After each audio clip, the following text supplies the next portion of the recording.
Verset 1. Élie devant Achabé, au torrent de Kérit et à Serepte. L'intervention d'Élie. Cette entrée en scène a un caractère subit. C'est comme un éclair tombant du ciel. L'absence de la formule ordinaire, la parole de l'Éternel fut adressée à, semblant faire une explosion d'indignation de la part du prophète, plutôt que le résultat d'une révélation et d'un ordre de l'Éternel, comparé aussi Jacques 5.17-18. Il se sentait un de volonté et de sentiment avec son Dieu. Des menaces telles que Lévitique 26.19, Deutéronome 11.17, Deutéronome 28.23, avaient pu suggérer à Élie l'idée du fléau dont Israël méritait d'être frappé et qui devait lui prouver que Béol n'était pas le vrai maître de la nature. Une fois ayant conçu cette idée, il la soumet à son Dieu, et, assuré de son approbation et de l'exaucement de sa prière, Jacques 5.17, il sort de sa retraite et paraît devant le roi. Joseph rapporte que, dans le temps du roi Itobal, il y eut en Phénicie une sécheresse d'une année.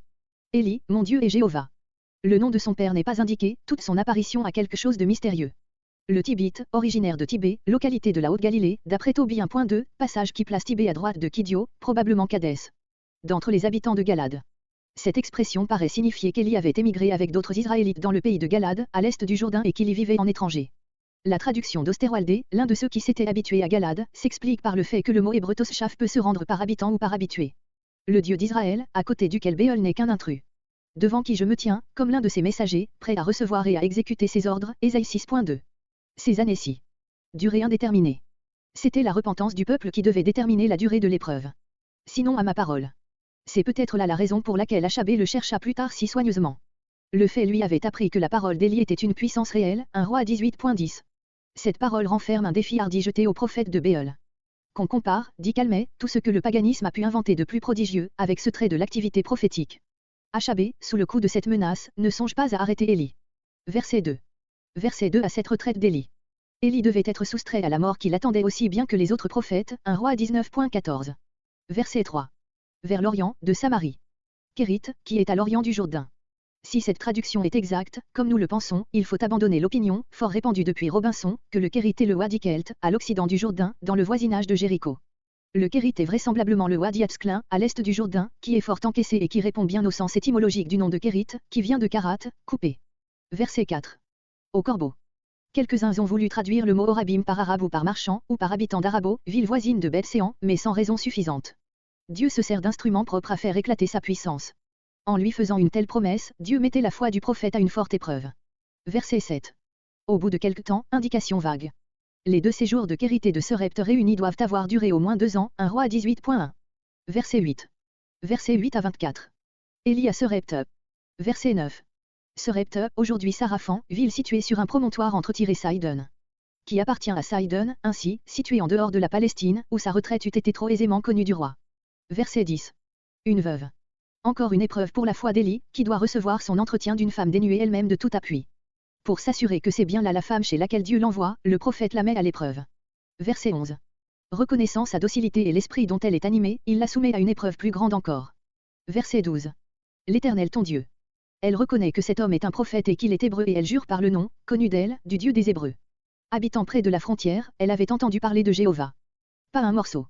C'était le dernier moment pour lui demander ce sacrifice et en même temps venir à son secours. De pain cuit. Le mot ainsi rendu, maog, de la racine oug, être recourbé ou rond, désigne les gâteaux que l'on cuisait en appliquant la pâte contre les parois intérieures du four, voir Genèse 18.6, où se trouve le terme ouga, qui est employé dans notre récit au verset 13. Sur ces fours, voir Lévitique 2.4, note. Huile, en Orient, l'huile remplit le rôle du beurre chez nous. Verset 13. Encore un appel au renoncement. Verset 17. Verset 17 à 24 la résurrection de l'enfant. C'est ici le premier fait de ce genre qui ait eu lieu dans le monde, le souffle de vie venant réhabiter le corps qu'il avait abandonné. Verset 18. Qu'y a-t-il? Juge 11.12, de Samuel 16.10.